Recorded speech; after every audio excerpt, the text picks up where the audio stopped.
চেষ্টা কৰিছো ৰঙালীত মাতৃক আৰু ভোগালীত পিতৃক হেৰুৱাই অকলশৰীয়া হৈ পৰিল সকলোৰে মৰমৰ কমলিকাৰ পিতৃ আজি বিয়োগ ঘটিল 4 বছৰ পূৰ্বে মাতৃ ভিতালী দাসৰ বিয়োগ ঘটিছিল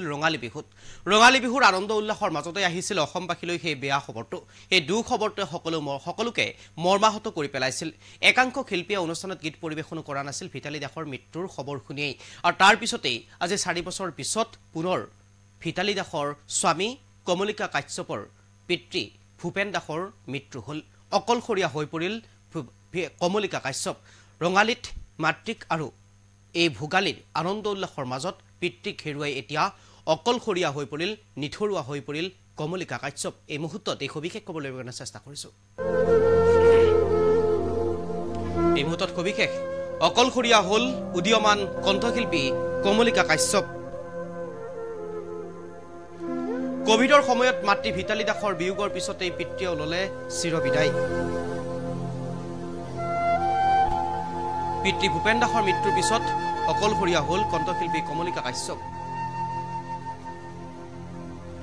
পিতৃ ভূপেন দাসে দীৰ্ঘদিন ধৰি মধুমেহ ৰোগ আৰু বৃক্কজনিত সমস্যাত আক্ৰান্ত হৈ আছিল বিগত 2021 চনৰ 21 এপ্ৰিলত কোভিডত আক্ৰান্ত হৈ মৃত্যুক সাৱটি লৈছিল কণ্ঠশিল্পী ভিতালী দাসে পিতৃ মাতৃক হেৰুৱাই নিথৰুৱা হৈ পৰিল কমলিকা এটা দুখ খবৰ বুলি ক'ব লাগিব ৰঙালীত মাতৃক আৰু ভোগালীত পিতৃক হেৰুৱালে কমলিকাই ভোগালী আনন্দৰ মাজতে কাল ধুমুহা নামি আহিল কমলিকাৰ জীৱনলৈ এই মুহূৰ্তত এই দুখ খবৰ লৈ কাৰণে চেষ্টা কৰিছো কমলিকাৰ পিতৃ ভূপেন দাসৰ বিয়োগ এগৰাকী উদীয়মান কণ্ঠশিল্পী কমলিকা প্ৰয়াত ভিতালী দাসৰ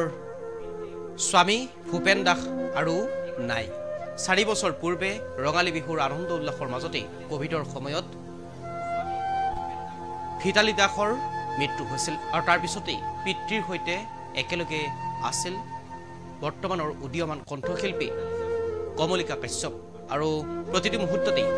মাতৃৰ অভাৱ অনুভৱ কৰিব নিদিছিল পিতৃয়ে কমলিকাক আৰু সেইগৰাকী পিতৃয়েও চিৰবিদায় ললে এতিয়া অকলশৰীয়া হৈ পৰিল কমলিকা কাশ্যপ নিথৰুৱা হল কমলিকা মধুমেহ আৰু বৃক্কজনিত ৰোগত ভুগি আছিল কমলিকাৰ পিতৃ ভূপেন দাস আৰু চিকিৎসালয়ত চিকিৎসা কৰি থকাৰ সময়তেই মৃত্যুক সাৱটি লৈ ভূপেন দাসে ভিতালী দাসৰ মৃত্যুৰ সময়তেই ভূপেন দাসে কৈছিল মই যাব লাগিছিল মই ইমান বেমাৰেৰে জীয়াই আছো কিন্তু ভিতালী বন্ধুই এই কথাষাৰ কৈ 4 বছৰ ৰখি পুনৰ ভিতালী দাসৰ কাষলৈ গুচি গ'ল ভূপেন দাস অকলশৰীয়া হৈ ৰল কমলিকা কাশ্যপ এগৰাকী উদীয়মান কণ্ঠশিল্পী কমলিকা আৰু কমলিকাৰ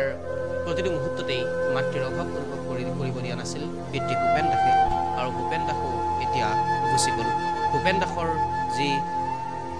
প্ৰতিটো মুহূৰ্ততেই সহায়ৰ হাত মৰমৰ হাত সাহসৰ হাত বুলিবলৈ গ'লে কেৱল পিতৃ ভূপেন দাসৰে হাতখন আছিল আৰু সেই ভূপেন দাসে এতিয়া কমলিকাক এৰি কমলিকাৰ মাতৃৰ ওচৰলৈ গুচি গ'ল ভূপেন দাস আৰু নাই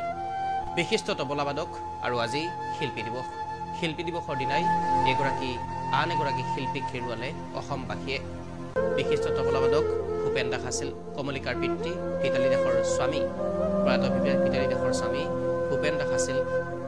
এগৰাকী বিশিষ্ট তবলাবাদক আৰু তবলাবাদকগৰাকীৰ মৃত্যুত এতিয়া শোকাস্তব্ধ হৈ পৰিছে শিল্পী সমাজ আৰু কমলিকাৰ পিতৃ হিচাপে আন এক দুখ এতিয়া অসমবাসীৰ কিয়নো কমলিকাই যি গীত গাইছিল সেই গীতেৰে প্ৰতিগৰাকী অসমীয়াক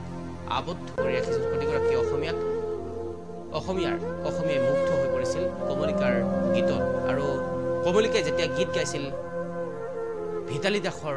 দৰেই ভিতালী দাসৰ বিচাৰি পাইছিল কমলিকাৰ গীতত প্ৰতিগৰাকী অসমীয়াই আৰু সেই কমলিকা এতিয়া নিথৰুৱা হৈ পৰিল অকলশৰীয়া হৈ পৰিল ঘাটমাউৰা হৈ পৰিল কমলিকা আৰু ইতিমধ্যে মৃত্যুক সাৱটি লৈছে কমলিকাৰ পিতৃ ভূপেন দাসে ৰঙালীত মাতৃক হেৰুৱালে 4 বছৰ পিছত ভোগালীত পিতৃক হেৰুৱালে দুয়োগৰাকীকে হেৰুৱাই এতিয়া খাটমাউৰা হৈ পৰিল মৰমৰ কণ্ঠশিল্পী কমলিকা। 2021 চনৰ 21 এপ্ৰিলত কোভিডত আক্ৰান্ত হৈ মৃত্যুক সাৱটি লৈছিল কমলিকাৰ মাতৃ প্ৰয়াত ভূপেন দাসৰ পত্নী তথা জনপ্ৰিয় গায়িকা ভিতালী দাস। আৰু ভোগালী আনন্দ উল্লাসৰ মাজতেই এইবাৰ পুনৰ পিতৃক হেৰুৱালে কমলিকাই। পিতৃ মাতৃ দুয়োটাকে হেৰুৱাই এতিয়া নিথৰুৱা হৈ পৰিল কমলিকা।